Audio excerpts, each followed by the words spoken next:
Ed McMahon was once one of the most recognized faces on American television. For decades, he stood beside Johnny Carson on The Tonight Show, handed out giant checks to lucky winners, and brought smiles to millions of families. His booming voice and signature phrase, "Here's Johnny," became part of American pop culture. But behind the cheerful image was a man struggling with a lifetime of financial ups and downs, failed investments, bad luck, and poor health. By the time of his death in 2009, the man who had given away millions of dollars on television was deeply in debt and nearly broke. Ed McMahon was born on March 6, 1923, in Detroit, Michigan. His father worked in carnivals and traveling shows, which meant the family moved constantly. By age 5, Ed had already lived in over 40 states. The family had little money, and his parents had a troubled marriage. His father would often leave for long periods, leaving Ed and his mother with no money to live on. During the Great Depression, 10-year-old Ed started working to help his family. He sold newspapers, shined shoes, and took any job he could find. There were nights when the family went hungry, and all three of them slept in the same bed. Even in those hard times, Ed stayed determined to get an education, taking a daily bus into Manhattan to attend school. Ed found comfort and stability when he visited his Irish grandparents in Massachusetts during the summer. They had come from Ireland during the famine and built a small plumbing business. While staying with them, Ed worked cleaning pipes and fixing sewers. When he was 15, he entered a public speaking contest and performed a dramatic scene from Shakespeare. He won $5, a huge amount for him then, and used it to buy his first suit. That moment showed him that his voice and presence could earn him a living. He started practicing at home using a microphone he built out of a tin can, copying the voices of radio announcers. He dreamed of a career behind the microphone even though he had no real equipment or training. After high school, Ed enrolled at Boston College in 1941 but dropped out after one semester because he couldn't afford the tuition. He returned to working at carnivals, calling bingo games and entertaining crowds. In 1943, he joined the Marine Corps and trained as a pilot during World War II. He became an instructor, teaching others to fly the F-4U Corsair, one of the most dangerous fighter planes of the war. Though he never saw combat in World War II, he trained the men who did and later earned 6 air medals for his service.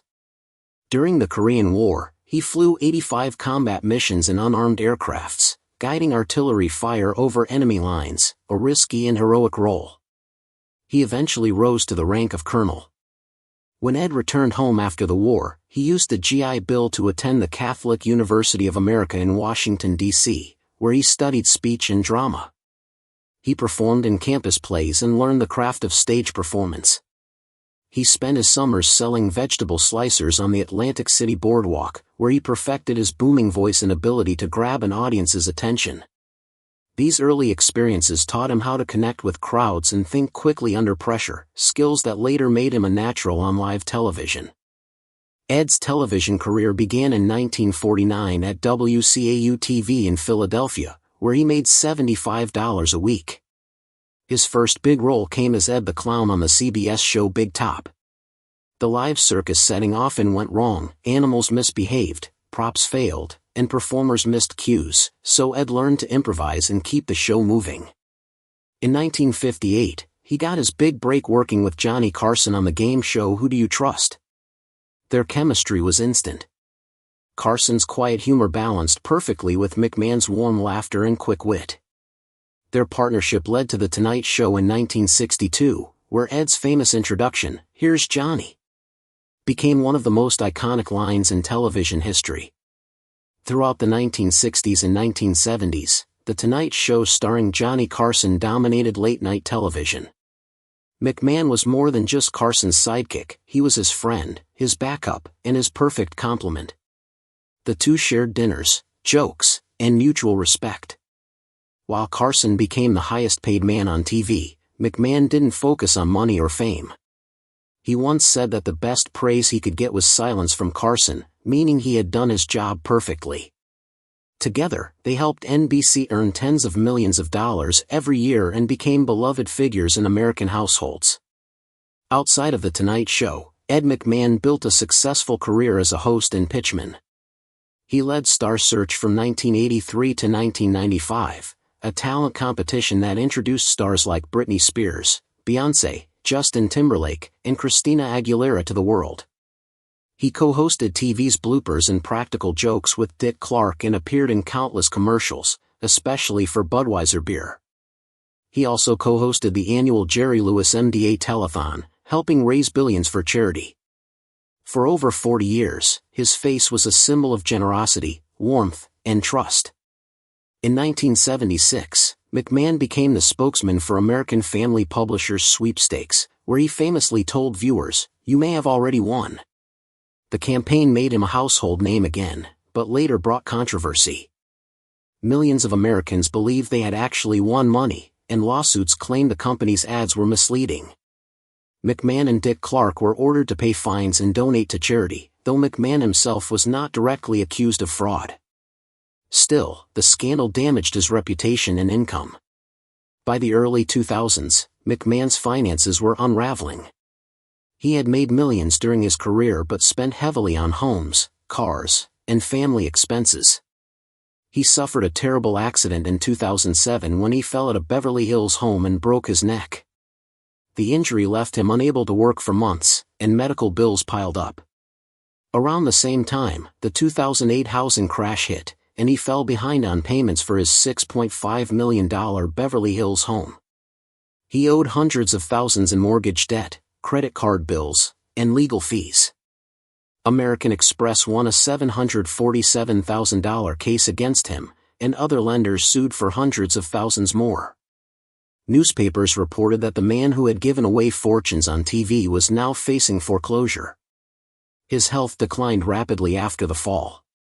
He underwent multiple surgeries, battled pneumonia and bone cancer, and struggled to pay hospital bills. Though Donald Trump publicly offered to buy McMahon's house and let him live there, the deal never happened.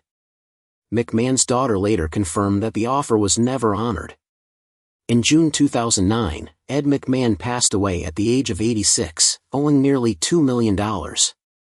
His family had to sell his personal belongings, including his Marine medals, to pay off debts. His widow, Pamela, was left with more lawsuits and little money.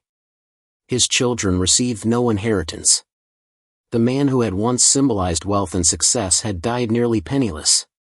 In the years that followed, Ed McMahon's story became a cautionary tale about fame and finances. He had once won one of the biggest mold-related lawsuits in history after toxic mold damaged his home and made his family sick, but most of that $7.2 million settlement was eaten up by taxes, lawyers, and repairs. Even that victory couldn't save him from his later troubles. He had lived a generous, high-profile life, giving joy to others while quietly drowning in debt. Ed McMahon's journey from a poor boy traveling with carnivals to one of the most famous TV personalities in America showed incredible determination and talent. But his story also revealed how fame can fade and fortune can vanish. Behind the laughter, applause, and giant checks was a man who simply wanted to keep working, keep performing, and keep giving even when the spotlight dimmed. In the end, he left behind not riches, but a legacy of laughter, loyalty, and a voice that generations will never forget.